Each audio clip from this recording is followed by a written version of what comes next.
Hi hello friends, എല്ലാ കൂട്ടുകാർക്കും ടീച്ചറമ്മ സീരിയലിൻ്റെ നാളത്തെ നല്ലൊരു അടിപൊളി പ്രൊമോ റിവ്യൂയിലേക്ക് തന്നെ സ്വാഗതം കേട്ടോ. ഇത് നമ്മുടെ ഒറിജിനൽ പ്രൊമോ റിവ്യൂ ആണ് പറയണത്. ചാനൽ ആദ്യമായിട്ടാണ് കാണുന്നതെങ്കിൽ ഒന്ന് സബ്സ്ക്രൈബ് ചെയ്ത് ലൈക്ക് ചെയ്ത് സപ്പോർട്ട് ചെയ്യണേ.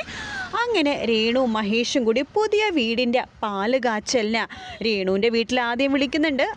രേണുവിൻ്റെ അമ്മ അഹങ്കാരത്തോടു കൂടി എന്നെ എന്തിനാ നോക്കണത്, നിങ്ങൾ പോയിക്കോ, അതാണ് ഇതാന്നൊക്കെ പറയുമ്പോൾ അച്ഛൻ പറയണ്ട്, അവൾ പറയണത് നിങ്ങൾ കേൾക്കണ്ട, ഞാൻ എന്തായാലും വരുമെന്ന് പറയാണ്. രേണു പറയണ്ട്, അമ്മ വന്നാലും ഇല്ലെങ്കിലും ഞാൻ എൻ്റെ മഹേഷേട്ടൻ്റെ കൂടെ ഇനി ജീവിക്കുള്ളൂ, മഹേഷേട്ടൻ്റെ സന്തോഷമാണ് എൻ്റെ സന്തോഷം എന്നൊക്കെ പറഞ്ഞിട്ട് രേണു മഹേഷിൻ്റെ കൂടെ അങ്ങോട്ട് പോകുക കേട്ടോ.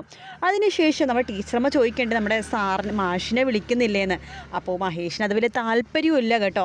അപ്പോൾ രാത്രി ആകുമ്പോഴേക്കും ടീച്ചറമ്മ നമ്മുടെ മാഷിനെ വിളിക്കുകയാണ്. മാഷേ, സരസ്വതി, എന്തൊക്കെയുണ്ട് വിശേഷം? ഒരു വലിയ വിശേഷമുണ്ട്. എന്താ അത് മഹേഷും രേണും ഒരു വീട് എടുത്തിട്ടുണ്ട്. കൊള്ളാലോ. ആ വീടിൻ്റെ ചെറിയൊരു പാല് കാച്ചൽ, ചെറിയൊരു ചടങ്ങ്, ഞങ്ങൾ കുറച്ച് പേര് മാത്രമേ ഉള്ളൂ. എനിക്ക് മാഷിനെ വിളിക്കണമെന്ന് വല്ലാതെ താല്പര്യം ഉണ്ടായിരുന്നു കേട്ടോ. പക്ഷേ എന്ത് ചെയ്യാനാ, മഹേഷിൻ്റെ സ്വഭാവം അറിയാലോ, അവന് വലിയ താല്പര്യമില്ല. അതുകൊണ്ടാണ്.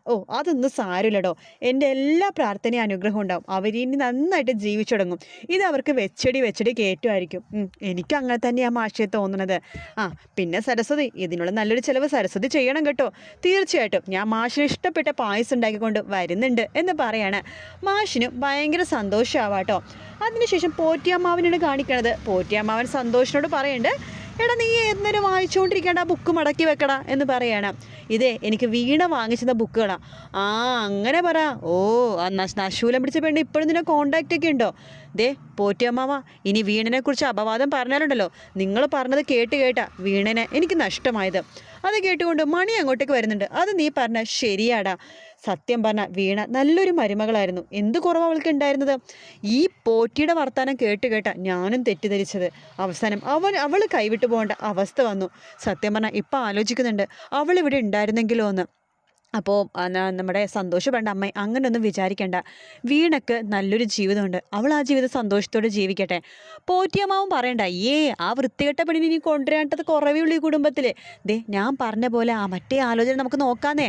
അവരാണെങ്കിൽ നല്ല ഉദ്യോഗസ്ഥരാണ്, നല്ല ശമ്പളമുണ്ട്, നല്ല പെൺകുട്ടിയാണ്, അടക്കവും ഒതുക്കവും ഉണ്ട്, സന്തോഷിനെ പറ്റിയ നല്ല സൗന്ദര്യമുള്ള പെൺകുട്ടിയാണ്.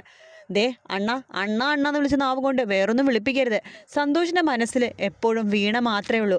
വീണിപ്പോൾ വിവാഹം കഴിഞ്ഞ് പോയാലും സന്തോഷം ഒരിക്കലും വീണനെ മറക്കില്ല. അതെനിക്ക് നന്നായിട്ട് അറിയാം. നല്ലൊരു ജീവിതം എൻ്റെ മോനെ കിട്ടിയത്. നിങ്ങളുടെ വാക്ക് എപ്പോൾ കേട്ടോ അതോടെ എൻ്റെ മോൻ്റെ ജീവിതം പോയി. നീ പറഞ്ഞത് കേട്ടതൊന്നും ഞാനാണ് നിൻ്റെ മോൻ്റെ ജീവിതം തൊലച്ചേന്ന്. എടി മണി, ഞാൻ പറയണ സമയത്ത് നീയും അതിനകത്ത് തുള്ളിയില്ലേ? അതെ, ഒരു സമയത്ത് അണ്ണം പറഞ്ഞത് മാത്രമേ ഞാൻ കേൾക്കുള്ളായിരുന്നു, എൻ്റെ ഭർത്താവ് പറഞ്ഞതുപോലെ ഞാൻ കേട്ടില്ല. അതിന് ഞാൻ അനുഭവിച്ചു. എനിക്കിത് വേണം. എൻ്റെ മോൻ്റെ ജീവിതം തകർത്തുകൊണ്ടിട്ടാണല്ലോ എല്ലാം സംഭവിച്ചത് എന്ന് പറഞ്ഞിട്ട് നമ്മുടെ അമ്മ സ്വയം കുറ്റപ്പെടുത്തിക്കൊണ്ടിരിക്കുകയാണ്. സന്തോഷിനാണെങ്കിൽ വീണായിട്ടുള്ള പഴയ കാര്യങ്ങളൊക്കെ ഓർത്തെടുക്കുക കേട്ടോ. അവരുടെ ആ ഫസ്റ്റ് നൈറ്റിൽ ആദ്യമായിട്ട് സൈക്കിൾ ചവിട്ടി പുറത്തേക്ക് പോയതും പോലീസ് പൊക്കിയതൊക്കെ ഇപ്പോൾ ഒരു ചിരിയോട് കൂടിയിട്ടാണ് സന്തോഷം ഇതൊക്കെ ആലോചിക്കുന്നത്. ആ നല്ല നിമിഷങ്ങൾ സന്തോഷം ആലോചിക്കുകയാണ്.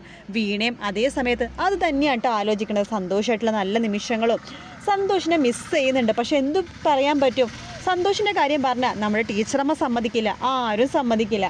അതുകൊണ്ട് ആ ബന്ധം അങ്ങനെ തന്നെ പോയിക്കോട്ടെ എന്ന് വിചാരിക്കുകയാണ്. അപ്പോൾ അടുത്ത ഹിയറിങ്ങിന് വേണ്ടി നമ്മുടെ സുജി വിളിക്കുന്നുണ്ട്. ഈ മാസം 10-ാം തീയതി തന്നെയാണ് ഹിയറിങ്. അപ്പോൾ സന്തോഷ് വരണം, നീയും വരണം വീണി എന്നൊക്കെ പറയണം. അപ്പോൾ അവരടുത്ത കോടതിയിൽ അടുത്ത സംഭവത്തിന് വേണ്ടി പോവുകയാണ്. ഇത് ലാസ്റ്റ് പ്രാവശ്യം കേട്ടോ.